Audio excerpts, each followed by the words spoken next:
یہ کہتے ہیں کہ استخارے کا طریقہ بیان فرما دیجئے. یہ 2 رکعت نماز پڑھیں اور اس کے بعد استخارے کی دعا ہوتی ہے، یا آپ دعا نہ بھی پڑھ سکیں، بس اتنا کریں کہ اللہ تعالیٰ تو مجھے خواب میں درست معاملے کی طرف رہنمائی فرما دے.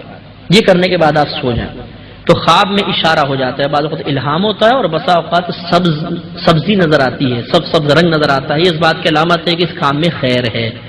اور اگر سرخ نظر آئے یا کچھ بھی نظر نہ آئے تو پھر اس کو نہ کریں کام کو. یہ 1 رات 2 رات 3 7 راتوں تک کرنے کا حکم ہوتا ہے کہ 7 راتوں تک اس طرح کریں تو 7 راتوں میں اشارہ الحمدللہ ہو جاتا ہے. اور حضرت جابر رضی اللہ تعالیٰ عنہ کی روایت ہے کہ سرکار ہمیں استخارہ بالکل ایسے سکھاتے تھے جیسے قرآن کی کوئی آیت سکھاتے تھے. لیکن استخارہ سے جو اشارہ ملے گا وہ ظنی ہے، قطعی نہیں ہے. سمجھ آگے نہ گیا؟ یعنی مطلب یہ کہ میں نے استخارہ کیا ایک کاروبار کے بارے میں یہ کروں یا نہ کروں، اس میں میرے لیے بہتری ہے یا نہیں ہے. اب میں نے نماز پڑھی، اللہ کی بارگاہ میں التجا کی، سو گیا اور مجھے اشارہ ملا کہ یہ کاروبار نہ کرو. مثلا میں اٹھا اور میں نے وہ کاروبار کر لیا تو میں گناہگار نہیں ہوں گا، کیونکہ وہ قطعی نہیں ہے، ظنی ہو سکتا ہے کہ میرا اشارہ سمجھنے میں غلطی ہوئی ہو.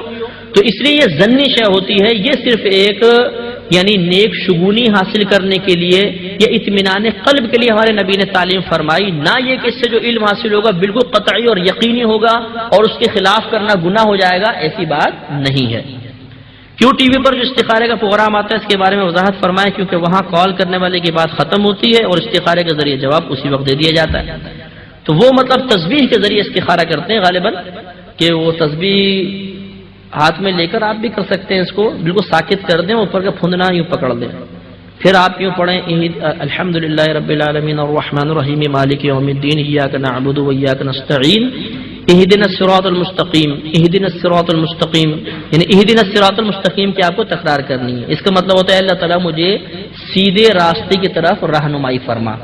بس یہ پڑھتے رہیں تو اگر تسبیح یوں ہلے آگے پیچھے تو وہ ہاں ہے اور یوں ہلے تو نہ ہے. لیکن یہ یاد رکھیں کہ یہ ہمیشہ یہ عموماً جو ہوتی ہے نا یہ ہماری مرضی کے تابع ہلتی ہے. ہم یوں کہتے ہیں آگے کی وجہ تو آگے ہوتی ہے، یوں کہتے ہیں یوں وجہ تو یوں ہو جاتی ہے. اس لیے یہ بھی مطلب بس ایسے ہی ہے. اللہ تعالیٰ کرم فرمائے ہمارے حال پر. اب وہاں تو میڈیا کی ضرورت ہے کہ وہاں کے لمبے استخارے پورے رات کے ہوں تو ہزاروں لوگ مطلب یہ کہ کال کرتے ہیں. ہزاروں تو نہیں، ایک پروگرام میں چلیں 10 12 15 بھی آئیں تو 15 راتیں تو یہ ہوئیں، تو جو کروڑوں لوگ بیٹھے ہوئے ہیں بیچارے ان کا کب ہوگا استخارہ؟ تو پھر وہ یہ اس طریقے سے کر لیتے ہیں. تو رات